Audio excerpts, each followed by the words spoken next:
15 থেকে 16 দিনের পাখির কী টেক কেয়ার করতে হয় তার কিছুটা বেসিক ধারণা দেবো আজকের এই ভিডিওতে। আসসালামু আলাইকুম, আশা করি সকলে ভালো আছেন। তো আমার এই পাখিগুলোর বয়স আজকে হচ্ছে 15-16 দিন। আমি সকালে খামারে ঢুকে দেখি যে পাখিগুলো খাবার এবং পানির পাত্র খালি করে রেখেছে। এখন তাদেরকে খাবার এবং পানি দিতে হবে।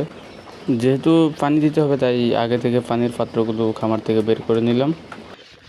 আমার পাখিগুলোকে খাবারের পাত্র এবং ডালা দুই জায়গাতেই খাবার দিই। যেহেতু রাত্রে খাবার খেয়ে ফেলেছে তাই ডালাগুলোকে একটু পরিষ্কার করে দিতেছি, যেহেতু নতুন খাবার দিব এই জন্য আর কি একটু সুবিধা হইব যদি পরিষ্কার পাত্র থাকে। আর আমি যেহেতু আমার পাখিগুলোকে লিটারে কিংবা বলতে পারেন যে কাঠের গুঁড়ার মধ্যে রাখি, দ্যাটস ওয়াই আমার পাখিগুলোর লিটারটাকে একটু নাড়াচাড়া করে দিতে হইব, এতে করে লিটার অনেক দিন বেশি ব্যাকআপ দিব।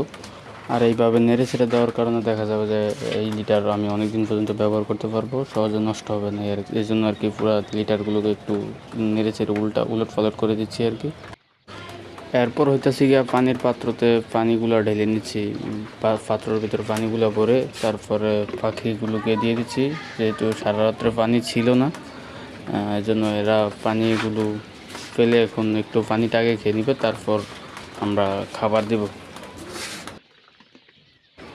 এখন শুধু আপনারা দেখেন যে সারা রাত্র যে পানি ছিল না, এখন তারা পানি পেয়ে মহা খুশি, তারা খুব আনন্দে পানিগুলো খেয়ে নিচ্ছে। এখন দিব খাবার।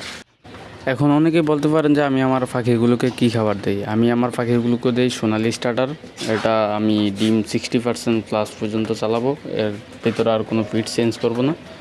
এই আর কি, আপনারা যে কোনো কোম্পানির সোনালি স্টার্টার ফিড দিতে পারেন অথবা ব্রয়লার স্টার্টারও দিতে পারেন, সেটা আপনাদের ইচ্ছা। তো খাবারগুলো পাত্রের মধ্যে দিয়ে দিলাম, দেখতে পাইতেছেন ডালার ভিতরে দিয়ে দিলাম। আর আমি খাবারের পাত্রের ভিতরে খাবার দিই, ডালার ভিতরে দিই। ডালার ভিতরে দিলে তারা একটু বেশি করে খেতে পারে। আর এখন হইতেছে ওদের খাওয়ার সময়। এরা এখন যত বেশি খাবে তত বড় হবে এবং তত তাড়াতাড়ি ডিম দিবে। যত বেশি ওজন হবে তত তাড়াতাড়ি ডিমে এসে পড়বে। এই জন্য আর কি আমি পাত্রের ভিতরে খাবারগুলো দিয়ে দিচ্ছি আর কি।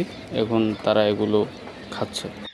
অ্যান্ড আপনারা জাস্ট একটু দেখেন যে সারা রাত্র যে খাদ্য ছিল না, এখন খাদ্য দেওয়ার পরে ওরা ভীষণ খুশি। দেখেন যে কি সুন্দরভাবে খাবার এবং পানিগুলো খাচ্ছে। তো আজকের মতো আমার খামারের সকালের কাজ এইখানেই শেষ মোটামুটি পর্যায়ে। তো আমি আমার খামার থেকে বের হয়ে যাচ্ছি। আর নেক্সট টাইম আমি একটা ভিডিও বানাবো যে 20 দিনের পাখি কতটুকু ওজনে আসে। ইনশাল্লাহ ওই ভিডিওটা দেখবেন। আর কোনো ভুল হলে ক্ষমার দৃষ্টিতে দেখবেন। আজকের মতো এই পর্যন্তই। পরবর্তী ভিডিওটি দেখার জন্য অনুরোধ থাকবে। আসসালামু আলাইকুম।